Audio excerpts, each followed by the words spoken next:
And that gamble is ruining Ukrainian lives. In 1 week, their country has been devastated. Cities under siege, highways littered with Russian tanks, subways packed with helpless citizens. Putin's war is not just a political crisis, it is also a humanitarian crisis, and a massive one at that.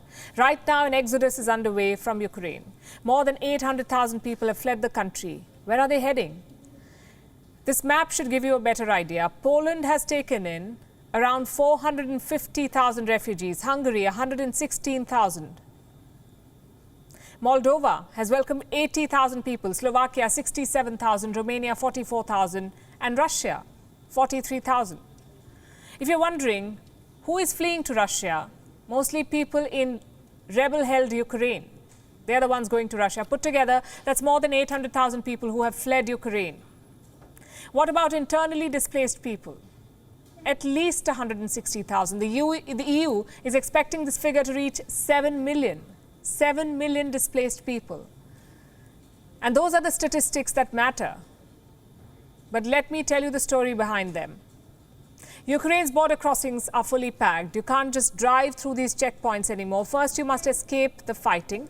Then you must wait for your turn at the border. Sometimes you may have to wait for hours. Only then can you cross over. Most people are relieved to flee the fighting, but their minds are focused back home. Listen to this. I left Kiev on 25th. 24th from 25th I spent in the refuge under the... in the basement? Yes, in the basement. And then we moved by foot to the central railway station, went to Vinnytsia 2 nights, and in Lviv 1 night, and in Vinograd 1 night. And you went with your baby down to the basement? 3 babies. So where are you going? To Budapest, and then? to meet my relatives. Okay. They are going to take us kindly. So you just came with 3 babies yourself? Yes, my husband is left to protect our country, and my 3 friends died.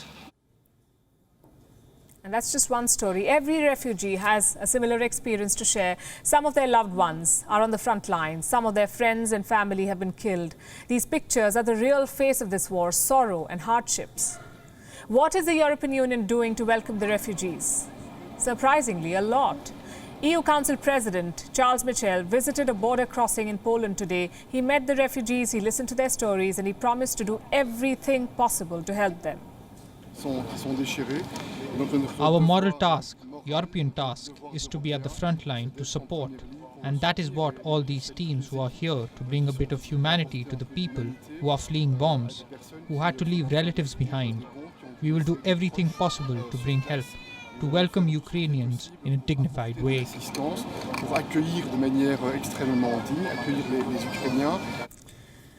Residents too are pitching in. German volunteers are organizing buses at the Polish border. They ferry refugees from border camps to Germany. Live cooking counters are also popping up. Volunteers can come, they can cook and distribute food for the refugees in those freezing temperatures. All of this is very important. But not every refugee gets the red carpet. African and Asian people fleeing Ukraine are facing racism, they say. They are being held up for no reason, and in some cases, they have been assaulted. And after that, we went to the train station, and they will not let us in. And when they did let us in, they were like, "You have to give us money because this is not for free for you because you are foreign. This is not free for you. You have to pay for it." And I'm like, "We came here to study." I guess some things never change. War, pandemic, tragedy, Europe continues to respond with racism. And just to be clear, we're not criticizing their good work. Ukrainians need all the help they can get. At the same time, we must call out such racist attitudes. The African Union has taken note of these incidents. They condemned the racist actions and they urged European states to show empathy. But the worry is this exodus is just the beginning. And it is just beginning. Chances are we will see more hardships, more destruction, more refugees. The pictures may not be encouraging, but the stories behind those pictures are worth telling. WION is now available in your country. Download the app now and get all the news on the move.